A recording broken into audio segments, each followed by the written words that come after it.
Hello, everyone, and thank you again for joining early. We're very excited to be able to present today's webinar, Healthy Summer Tips. My name is Brenda Dash, and I'm the Senior Wellness Education Manager for WorkWell NYC. And before we start the webinar, I just want to share that we really want to hear from you. So during the course of today's webinar, if you have any questions at all, please use the Q&A function to submit the questions. And that way, today's presenter, Tamar, will be able to see the questions and potentially, hopefully, have time at the end to answer. And for the chat, if you have any comments or questions that you want to share between the participants of the webinar, please use the chat feature. Before we start, I do want to say that today's webinar will be recorded, so everybody will receive a link for the recording of today's webinar. So again, thank you, and we look forward to a great session. Next slide, please.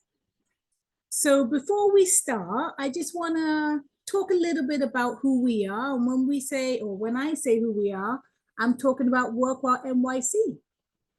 So WorkWell is the city's worksite wellness program, and we're here to help you live well as work well. Our goal is to create work sites that make it easier for our employees to live healthy, active lifestyles.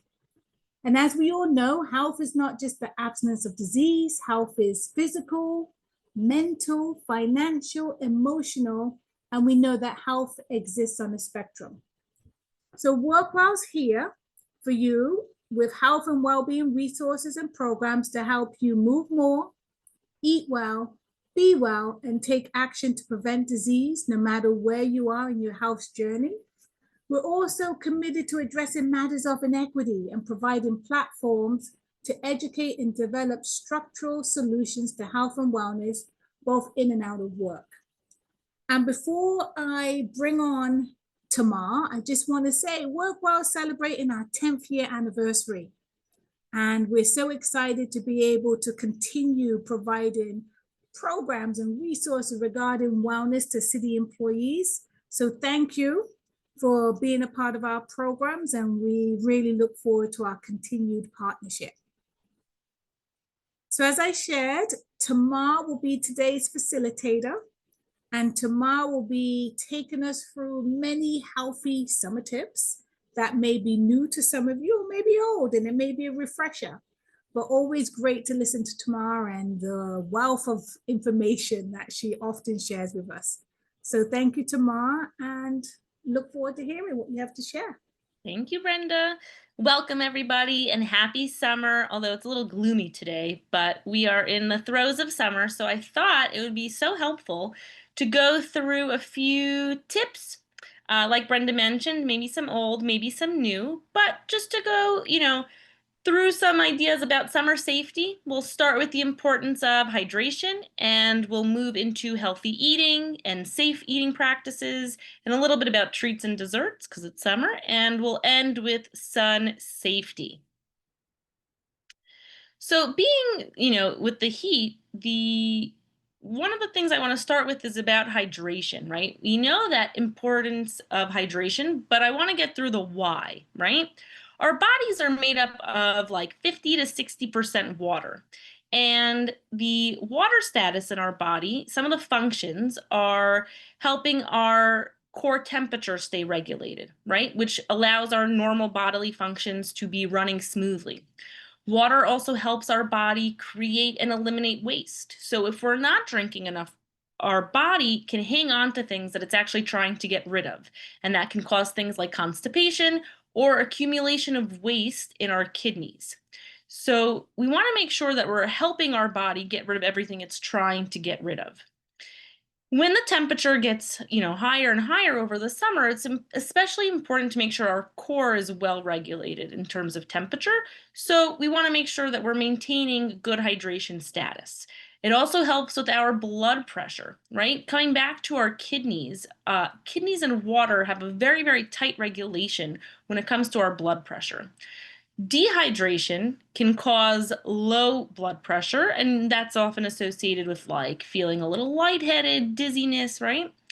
And sometimes in an attempt to overcompensate, our body will actually cause the constriction of our blood vessels to increase our blood pressure. So you can have these fluctuations of our blood pressure, which, can be uncomfortable. So making sure that we are well hydrated helps maintain our blood pressure. We also need adequate hydration to deliver essential nutrients to all of our body's cells, right? So that our blood is able to flow freely and deliver blood nutrients and oxygen to all the tissues in our body. Hydration acts as a lubricant and cushion for joints, and it also aids in the breakdown of food during digestion. Okay, so we really, really, really need to make sure that our hydration is adequate. What to drink is just as important, right? So we want to avoid too many liquids with caffeine, alcohol, added sugar, because these types of liquids actually act as diuretics. It doesn't mean you can't drink them. You're still welcome to drink them, but they don't replace water in the sense that when we drink coffee, if you think about it, one of the first places you run to is the bathroom. These drinks actually pull water from our body. Things like soda, lemonade, sweetened teas, right? These raise our blood sugar levels. So equally as important, if we have type 2 diabetes, they cause this surge of sugar in our blood, which our body is going to try and get rid of. In order to do that, it makes you really thirsty so that you can drink more water so it can create the urine it needs to help get rid of all that sugar. So it can dehydrate us in a few different ways and increase our blood sugar in a few different ways. So we want to make sure that when we are thinking about hydration, we're not relying on things like sugary beverages, lemonades, sweetened teas, things like that. Hydration as we age is also something really important to remember, that our muscle mass changes as we age, right? As we get older, we end up losing muscle, which loses the ability to retain water. Certain medications that, some people might be taking, especially as they get older, like things for high blood pressure, these blood pressure medications can increase urination and can also cause dehydration. A lot of blood pressure medications are diuretics. And especially on hot and humid days, we want to make sure we're drinking more than you think to avoid things like heat stroke and dehydration, which can eventually send you to the hospital. It's a very painful experience and very avoidable. And another thing to remember, especially as we age, our thirst cues diminish, meaning that you might not necessarily feel thirsty like you once used to, but your body might actually be thirsty. So if it means before you sit down, have a cup of water. If you feel hungry, have a cup of water and then eat something. And just trying to make it more of a habit or a part of your routine to just have water first and then continue with whatever you are doing. In terms of food and hydration, there are certain foods like cucumbers, peppers, watermelons that have a lot of water in them, and that can contribute to our overall hydration status, but it doesn't replace drinking water. If you don't love drinking water, and not everyone does, you can try having fun with it. You can make spa water. You can slice up some ginger, some cucumber, some fresh mint. You can also try a spritzer. Take some like sparkling water, some club soda, and a splash of 100% fruit juice. And this might be a little bit more of a refreshing way to make sure you're staying well hydrated. One question I get asked a bunch is of how much water should we drink? It's a little bit different for everyone depending on what medications you are, how physically active you are, if you're staying outside all day, things like that. But in general, about, the 8 glasses a day tends to be a good rule of thumb. One of the important key factors when we talk about hydration is electrolytes. And this is important if you remember, like when you're sweating, right? If you ever catch a bead of sweat on on your lips, on your tongue, it tastes kind of salty, right? And that's because one of the electrolytes in our body is sodium. Okay. Now we'll start first with what are electrolytes. These are essential minerals that help our body do different things. They regulate all these bodily functions like blood pressure, blood glucose levels, our heart rate, our heart rhythm, our body's water balance. They are called electrolytes because cellularly they have an electric charge. It could be positive, it could be negative, and when they get dissolved in fluids like blood, they help with the different reactions in our body. So they communicate with things like muscles, with nerves.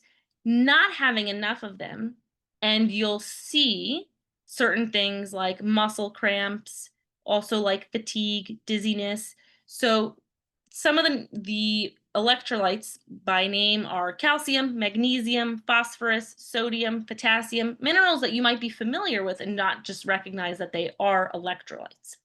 So after we go through, prolonged exercise or excessive sweating, when we're losing a lot of fluids through something like sweat, and remember, if you taste it and it tastes kind of salty, sometimes just drinking water isn't always enough to replenish the electrolytes. This is why you'll see a big amount of like sports drinks, like Powerade, Gatorade, those types of drinks, and they have, the word electrolytes all over them. Now, it just means that it's usually like water with a little bit of sodium, but nobody would drink water with sodium, so they also add sugar to mask that sodium, and they'll put in the other minerals as well. In general, if you're exercising between like 60 to 75 minutes, plain water is just fine. These types of drinks are usually meant more for like excessive exercise, like, high level performance athletes. It could be if you're sick, if you're dehydrated, if you are fasting. So we want to make sure that we are replenishing these electrolytes. The type of drink you're drinking doesn't have to be anything fancy. It could be something like coconut water. Coconut water is a great way to help replenish our electrolytes. Just take a look at the ingredients and make sure that it's only coconut water. You could make a version at home as well with some water, some good quality sea salt or a high mineral salt, a little bit of honey, and some fresh squeeze, squeeze of a fresh orange or a lemon or a lime, something like that. And that can make your own home electrolyte drink.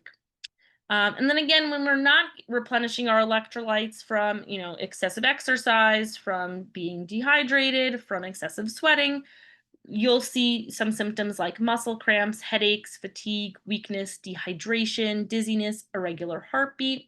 So again, it's really important to make sure that we are replenishing our electrolytes, okay? In terms of food, right?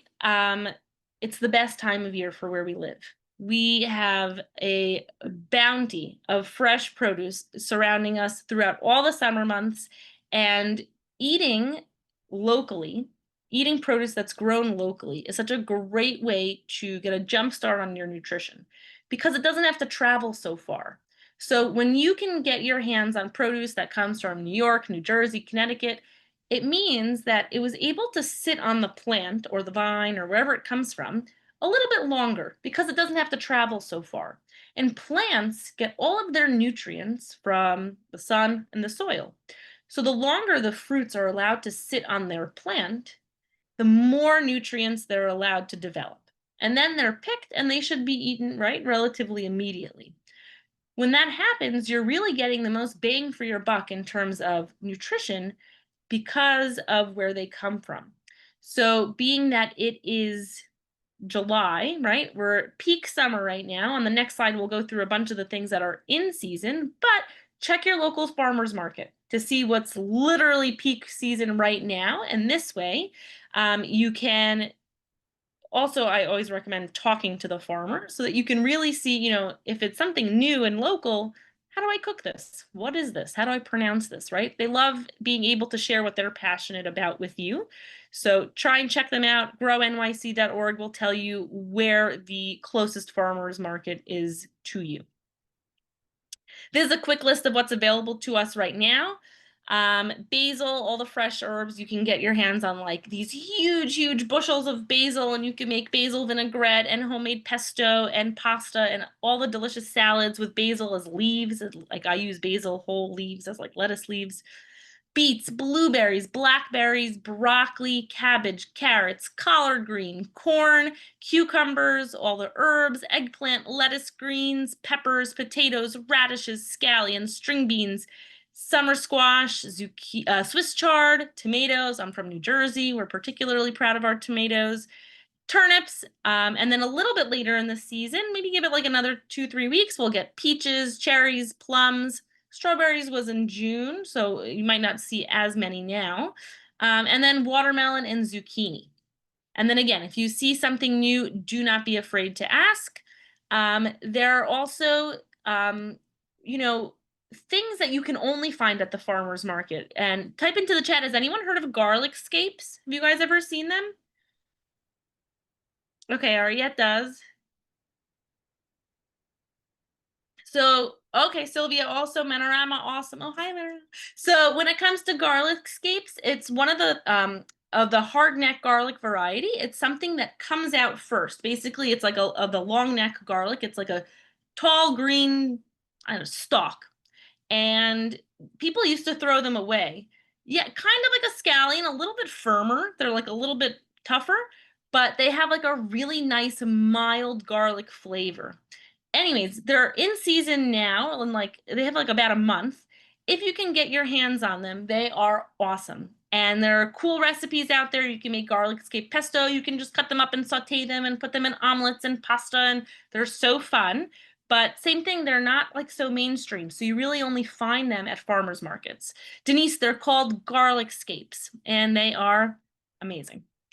Snap peas, snow peas, also so fun and in season now. So get your hands on fresh peas, which actually brings us into our next slide, which is when it's really hot outside, we don't always have such a great appetite, right? But it's still important to eat. And if we are going to eat, we want to make it count, right? So some things that we can take advantage of in the super hot weather are things like egg salad, tuna salad that, you can kind of make a big batch of and store in the fridge for, a few days. You can eat it with toast. You can eat it with crackers as a snack. You can have it, on a scoop in a salad. Avocado toast all year round. And you can have fun with the way that you dress it up, season it. Yogurt and berries. The next one, slow cooker. Anybody have a slow cooker?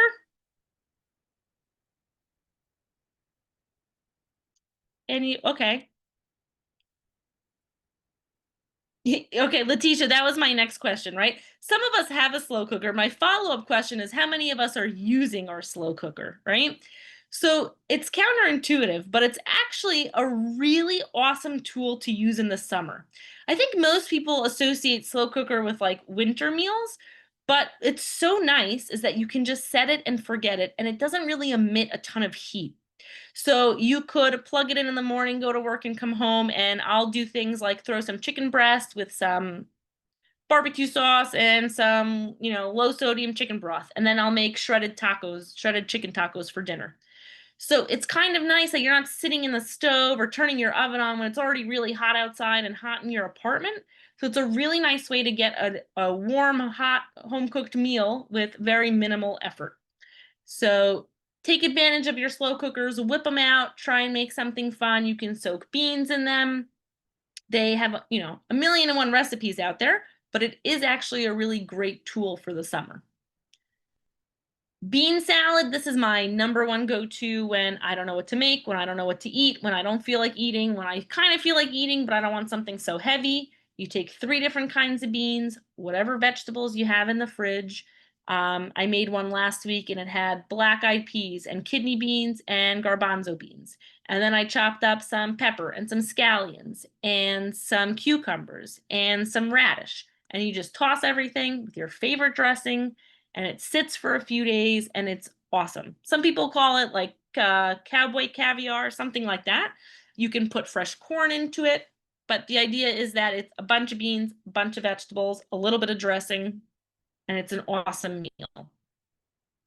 Sandwiches, wraps, lighter options like turkey, chicken breast, cheese, having a steak salad or salmon, shrimp, chicken breast, just like, a chunk of protein on top of a cooler salad, sometimes a little bit easier to eat and when it's really hot.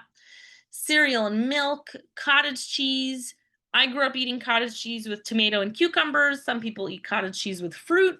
You do you, but cottage cheese is a great, light, cold, cool, refreshing meal or snack. Alicia, chicken Caesar salad 4 times a week in the summer. Awesome. Chia pudding, smoothies, a great way to throw in a bunch of nutrients all together. When I have a 3-year-old, when I make smoothies for him, I will add yogurt and kefir and frozen fruit and frozen cauliflower, hemp hearts, almond butter, and it's just like a super nutrient dense, meal or snack, something like that.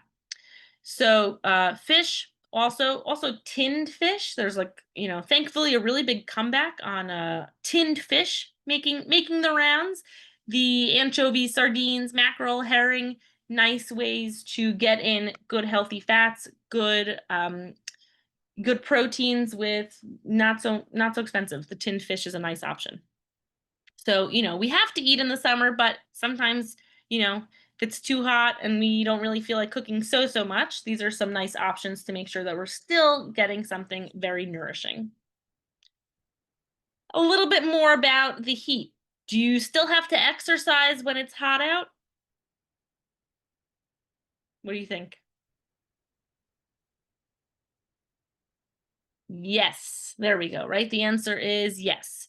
Now, it doesn't mean, we can stop exercising, but maybe we're changing the time of day that we're exercising. So maybe we are a night owl. Maybe you do your exercises 6, 7 o'clock at night. Maybe you become an early bird and you're up with the sun. Maybe you have an 8-month-old baby that keeps you up with the sun. So if you are an early bird, you can get your exercise in before it gets too hot. Do your errands first thing in the morning or in the evening and get your steps in that way. On rainy days or on days that it's too hot, you can take advantage of the WorkWell digital calendar that has all of the classes available. Brenda's going to talk about that for a second. And then there's also always, YouTube's Zoom classes, Zumba classes, home stretching, home cleaning, home errands. But, just being mindful that we still want to make sure we are exercising, getting our steps in, getting our movement in, getting our heart rate up a little bit, even when it's hot out. Brenda, would you like to talk a little bit about the WorkWell? Oh, there we go. In the chat, she's on it. So take a second, if you can, take a look at the chat. This is the WorkWell calendar that has all the fitness classes, and they're awesome. So take advantage when you can, especially on hot, rainy days. I actually think it's supposed to rain later today, right? So these are the virtual fitness classes that are for you. So take advantage when you can. Oh, awesome. Sounds like we've got some people already doing it. I love it. Okay, a little bit more about some safe summer eating has to do with food safety. And this is the concept of the food that we eat and the temperatures that we eat it at, right? So some foods are more prone to foodborne illness. And this could be the foods that have, a higher likelihood of being infected with bacteria or germs that can make us sick when we consume them. Warmer temperatures are just right where bacteria like to thrive, right? So this means we keep hot food hot and cold food cold. We'll go through temperatures in just a second. But the higher the temperature, for the most part, if it's in that danger zone, which we'll define, it's just where the bacteria likes to grow. So we really want to be mindful of that and minimize any potential exposure to these dangerous temperatures for food. Now, there are a few different ways that we could, increase our risk for being exposed to foodborne illness. And it starts from the beginning with when we're handling foods, right? It could be in the washing and prepping stage, cooking foods, storing foods, and thawing foods. So all along the way in whatever we are, preparing, making, eating, we want to make sure that we're doing it safely. As a tip, buying the original full version is one way to help cut back on exposure to potential pathogens. So, a lot of times the pre-cut fruit or the deli slices, things that are already kind of prepared for you, increase the risk of oxygen and exposure to potential harmful pathogens. So buying unprocessed cuts of meat, whole fruits, whole heads of lettuce, things like that can lower the risk of exposure. The danger zone, which we were referencing before, is the sweet spot for bacteria, right? And this is between 40 degrees to 140 degrees Fahrenheit. And this is where bacteria grows the fastest. So that means that we don't want to leave food out for more than 2 hours, because that's when it's going to start getting into that sweet spot. 1 hour if the temperature is above 90 degrees. This is why people are, mindful of like eating the potato salad that's been sitting out at the barbecue for a few hours. Keeping cold food cold, under 40 degrees. That helps prevent the bacterial growth. Don't cross-contaminate. Don't use the same knife, the same cutting board for meat and poultry and seafood that you're about to start cutting the fruit for dessert on. Keep it separate. Keep one raw for raw produce and one for raw meat, poultry, seafood, things like that. Okay? There's a quick little guide. You could take a photo of it if you want, or we could send out the slides about the temperatures for what it is you are preparing. And this will tell you the appropriate levels to keep them at. Okay? Just make sure I don't want to miss anything. If you are marinating, marinate your protein safely in the refrigerator, not on the countertop, not outdoors. So, keep them soaked in the fridge. If you plan on using some of the marinade as a sauce for the cooked food, reserve it separately before you add the raw meat, and then you can add it. If you are reusing marinade, bring it to a boil first. Once it reaches that boiling temperature, that kills any pathogens. Then you can start using it as a sauce, okay? Don't reuse a plate or utensil that previously had raw meat, poultry, seafood on it for serving. Take out a separate set for that, okay? Or make sure it has thoroughly been washed in hot, soapy water. This helps prevent the spread of the bacteria from the raw juices to your cooked, ready-to-eat food. Defrosting meats. It's barbecue season, right? Defrost the meat in the refrigerator. Take it out the night before and let it come to, the refrigerated temperature, rather than, I don't know, I've seen people microwave, frozen things to try to defrost it. Don't leave it out on the counter for 2 days. Keep it in the fridge for a safe way to defrost. Moving on, we have the sweetest part of summer, right? The treats. When it's nice out, there's always a million reasons to celebrate. It's end of year celebrations, it's overall good moods, right? Everyone's in a better mood over the summer, which can increase, it can cause an increase in sugary treats occasions to increase our treats and sugar consumption. So it doesn't mean we can't have it, but paying attention to how much, right? Especially if we know that, we're going to try and factor in, we go to the park and the ice cream's here. It was July 4th. You have, a scoop here, a piece of cake here. These things can add up very quickly. So it doesn't mean we can't have it. Just pay attention to the portion size, right? Opt for something like a kid-size scoop. It's the easiest way to still get what we want, satisfy that craving while helping us with portion control, right? Doesn't mean you can't have ice cream. We're just not getting, a sundae with 3 scoops whipped cream and hot fudge. When it comes to fruit, right, and especially being peak summer means peak fruit, it's the best. Things like watermelon or fruits alone can increase our blood sugar. So same thing, pay attention, especially if we have type 2 diabetes, to how much fruit we're eating, and eating fruit alone. Especially if we have type 2 diabetes, adding some sort of protein or fat will help balance our blood sugar levels. So, for example, yes, Ariette, right? If we're eating some fruit, add in some cottage cheese. Perfect example of getting that protein, that fat. If you've ever seen at like a Mediterranean restaurant, they'll have the watermelon and feta salad. Same thing. If you are eating a big bowl of cherries, because they're amazing right now, grab a handful of almonds. They pair together very nicely. Or some pistachios, things like that, right? The yogurt, the cheese, the nuts, good combinations of protein and fat alongside the fruit help stabilize our blood sugar levels. Yes, like a cheese platter with fruit, exactly. Same concept. Okay, a little bit more with the best parts of summer, right? The sun. We wait for it all year round. So when it comes to the sun, right, it has the potential to be healing and beautiful and warming.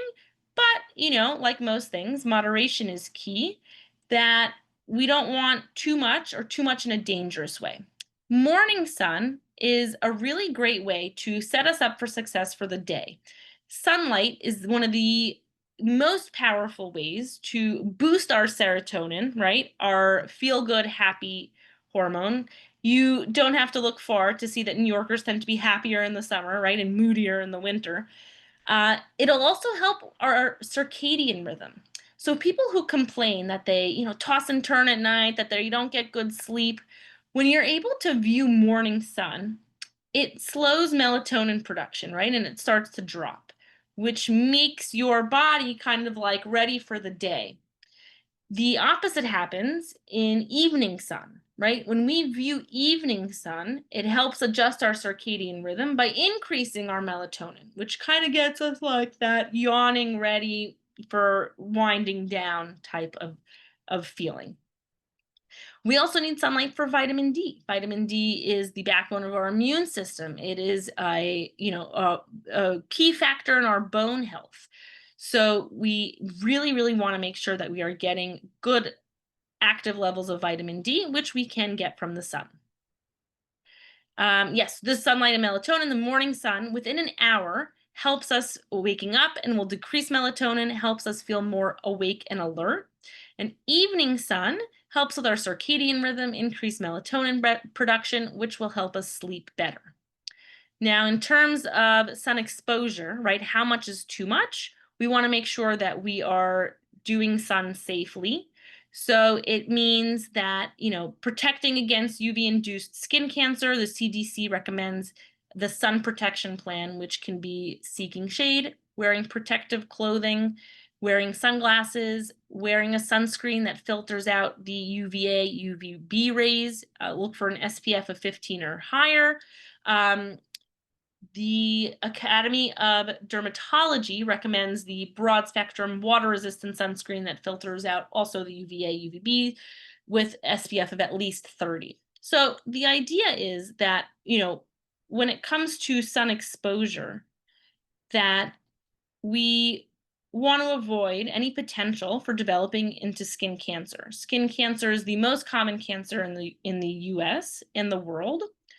And skin cancer is one of those that can occur from repeated sunburns, right? Sunburns are a really easy way to damage our cells and to change our cell DNA, which can potentially cause skin cancer. So we really just want to avoid the burns, and that list is one way to help avoid that dangerous sun exposure. It's estimated that every day 9,500 people in the US are diagnosed with skin cancer, right? And 1 in 5 will develop skin cancer in their lifetime, Americans. So that's a really high statistic. So if we're going to do sun, we want to do sun safely. On average, having 5 or more sunburns doubles your risk for melanoma. That's one of the types of skin cancer. So we just want to make sure that we are doing sun safely. Okay? Any questions? Let's take a look and see if we have. Yes, okay, Tatiana, are herbal teas good as they don't have caffeine? Absolutely. They are great. You can get your hands on so many fun ones. If you can find hibiscus iced tea, I actually had a really good one this week. Also has, nice antioxidants, that beautiful like red, pink color. It can be a really nice, refreshing treat and a way to avoid caffeine and stay hydrated. Great question. Also, a reminder, if you have questions now, if you want to type them into the Q&A or the chat. I saw one question from Navina. Hopefully I'm pronouncing correct. And Navina asks, which fruits beyond watermelon do you not recommend? So is there a fruit that you typically would not recommend? I can't say I would not recommend a fruit. My philosophy also as a dietitian is, it's always easier to add than to take away. So I wouldn't say, to take away a fruit. If you eat pineapple and it makes your mouth tingly, don't eat it, right? If it's something that makes you feel uncomfortable. But in terms of nutrients, every fruit has its own to offer. So I'd always aim for a variety. There are so many beautiful fruits to explore beyond apples, oranges, and bananas, which tend to be the most popular. I would also always recommend trying a new one. They're always fun to try something new. Great. And tomorrow I see a couple in the Oh, the Q&A. Yeah, Q&A let me now. jump Yeah. over. Plastic water bottle, still good to drink. Great question, Cora. So the issue with plastic has to do with the microplastics, right? That's something that we'll see quite often now in the news, drawing a lot of attention to it. Has to do with like hot plastics, right? Where hot plastics can kind of shed some of those plastic particles into what we are drinking and eating. So the issue with plastic water bottles is we don't always know where they're stored. They could be sitting on the back of a truck for, a few weeks before they get to the supermarket where they are refrigerated, but we don't know where they came from. Being that we live in New York, our tap water is awesome. You could use that. You could use like a filter and keep that in the fridge, and then use a reusable water bottle that's made out of glass or stainless steel if that's something that you feel more comfortable with. It's common practice to microwave leftovers at our office. Would you recommend it? It depends what you're microwaving. No, I'm just joking. But yes, you definitely can. I would also recommend using something like glass or ceramic to microwave. I don't recommend microwaving plastic for that exact reason. And just make sure that you're storing it in the refrigerator as soon as you get to the office. We want to keep things cold for as long as possible before we microwave them.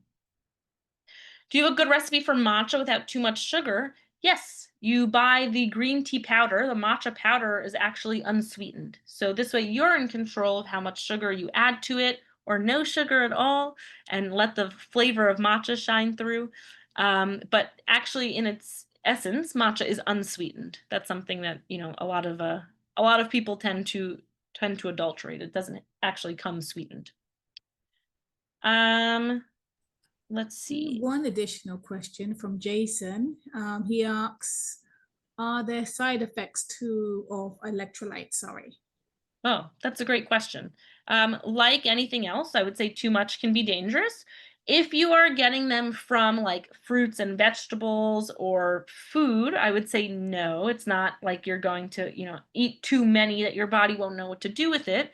But if you're taking like 10 of those electrolyte packets that come in liquid form, then that's something that you could potentially overdo and see some things with side effects.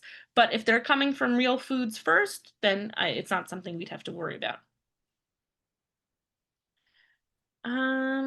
Okay.